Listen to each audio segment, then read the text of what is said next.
Okay, let me give you a quick brief. Okay. You're not afraid of heights, claustrophobic. You're all good climbing. Hold on to the railings, lean in, and follow these guys. All right. Thank you very much. Wow. Đó, bây giờ mới đã đặt chân lên. Cái đầu nhá. No phone call. Okay. Wow. Believe it or not, people actually crazy. Yeah. Yes.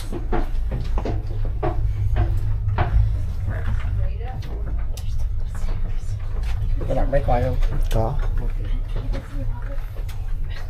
Mình đi tham quan là mình phải quay hết chứ anh. Mình muốn tìm cái clip khác cũng đâu có đâu. Ồ. Này người Việt mình đi còn khó nữa. Người Mỹ là họ to nữa. Người Việt mình đi dễ, người Mỹ. Ồ.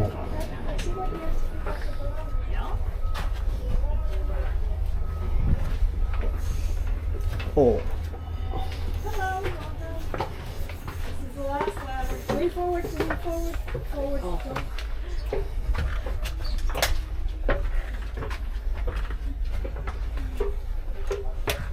Này vô góc hẹp. Cứ nghĩ mà kêu một cái carrier mà nó phải đi rồi. Nó là như thế.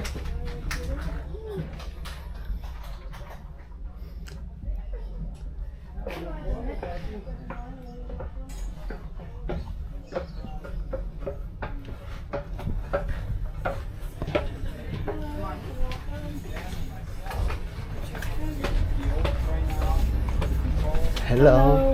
Right in the. Okay. Is this the control center? It is the control center. This is for aircraft. Yeah. Or not the Not the ship, not the aircraft. Okay. That door closing, my signal to start. And it also means now you're all trapped and you have to listen. So no escape. So we are in primary flight. Navy loves to abbreviate everything, so you may hear it called PRI-FLY, primary flight. Purpose of this area is this is a control tower for this floating airfield. Same way you have a control tower at the airport. Okay. It is run by these two gentlemen right here. Both of them, background-wise, are Navy commanders, which would be like lieutenant colonels in the other services. Both of them have had command of an aircraft squadron before coming here to run this air traffic control center. So they're very experienced guys. In Navy lingo, we call this guy the air boss or boss, and his assistant the mini boss. Boss and mini.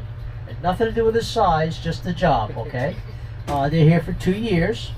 1 year is a mini, then he moves up to the boss's job for a year, and then on to bigger and better things. Now, 2 years is not a long time for a Navy tour duty, but for this it can be, because these two guys can literally be in these seats sometimes 14, 16 hours a day, 6 to 7 days a week. Unlike other jobs on the ship that are rotating watches, they're here for the entire day till the job is done, so busy, busy men. The boss is responsible for the control and safety of every aircraft coming aboard the ship and every aircraft leaving till it's 2,500 feet up in the air and 5 miles away. Anything in that circle, he's the bottom answer guy on it. So a lot of pressure. Now he's got helpers. One of the helpers is a young man that keeps that status board. Right now that status board has been kind of converted into a memorial board for those who had lost their lives during the Vietnam conflict. Okay? But in operational use, it's the land launch status board. It shows every aircraft coming and going throughout the day. And it's got the pilot's name on it, the aircraft type, the aircraft's tail number, the mission that it's on, and it's also on hinges, so the whole thing swings and the boss can very easily read it over his shoulder. The young man who updates it, okay, rather than block the boss's view, he does it from behind. Anybody see a problem with that? He's got to know how to write backwards. He's writing backwards, yes. And all these plastic status boards you see throughout the ship today are all filled out that way from behind. Matter of fact, some of the young men when they're first starting out, to perfect that skill, would write their letters home to mom and dad and their sweethearts, all written backwards to get practice. Till they figured out, if I put it up to the mirror, I can find out what my boy is doing on that big gray boat out there. Okay, those baskets along the windscreen, you can lift those up and look inside. Those are manuals for each type of aircraft on the ship. They call them NATOPS manuals. Okay? During flight operations, those are manned by pilots that fly that type of aircraft as a backup safety and communication system. So if a guy, let's say up in the air, has an emergency of some kind, and he does a brain freeze on the settings and procedure, he can call down and talk to one of them. Okay. Then we have these three young gentlemen. Okay. This guy controls the deck lighting according to how dark it is outside. This guy here is the arresting gear monitor. He makes sure that the wires that catch the tail hook when the airplane comes into land is at the proper tension. Each aircraft type's a different weight, so the wire has to be set for that type of aircraft. And then this guy, this is a mouthful. This is the Fresnel Lens Optical Landing System operator. Or in Navy lingo, the meatball operator. So much easier. We got a picture of that in here. There it is. The ball is the light that the pilot sees and lines up with when he comes in to give him his glide slope. That has to be adjusted for each type of aircraft, because each type of aircraft's cockpit is different, so they have to all view it the same. Once that's done, the landing process starts, and you have airplanes coming down every 45 seconds. That's even making these changes. So it's a busy, busy place. So now what we're going to do is we're going to go out and down into navigation to see how we plan to get the ship from one place to another. The key word there being down. No more ups. You're done climbing for the day. Okay? All right, let's go on down.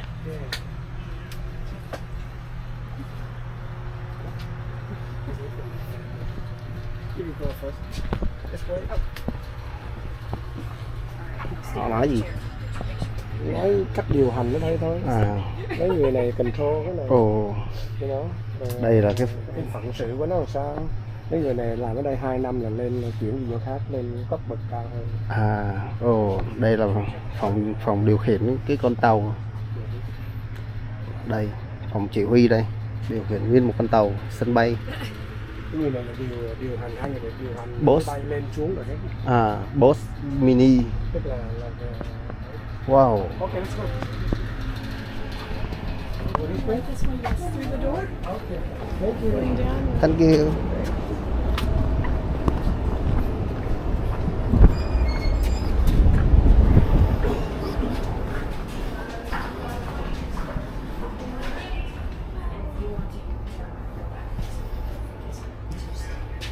Em cứ tưởng tượng cái này là một cái carrier, tức là một cái tàu sân bay.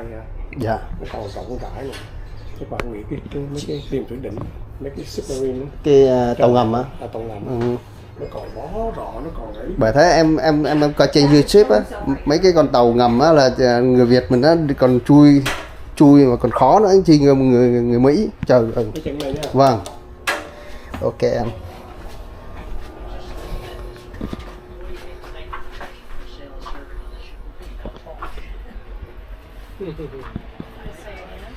Less than 6 foot. Đây là cái phòng mà điều hành để bật lái luôn. 6'8".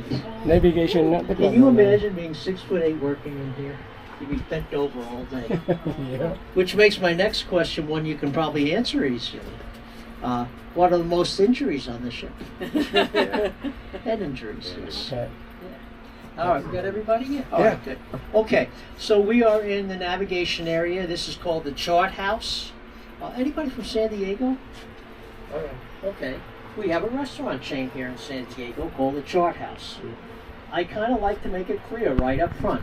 We in the Navy came up with that term, okay? Not the restaurant chain. So you're in the real Chart House right now. I admit they served a better steak than we ever did on this ship, but this is the Chart House. This is home of the Navigator.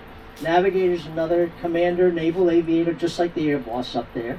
He's got guys working for him called quartermasters. Quartermasters in the other services are guys who take care of supplies and logistics. In the Navy, their job is to take care of these charts that you see around us in this room. and all this navigation equipment that's kind of tacked to the walls around us. Speaking of charts, there's 3 in here. They are the areas that Midway frequented when she came here in 1991 to be decommissioned, or into retirement, so to speak, after 47 years of service. First chart over here to my left, Yokosuka, Japan. Midway was home ported in Yokosuka from 1973 to 1991 when she came to San Diego. That is the very first time we ever home ported an American aircraft carrier outside of the United States. And we still do that to this day. And when I use the term home port, that means that sailors serving on the ship's family could accompany them and live on the base, and the little kids go to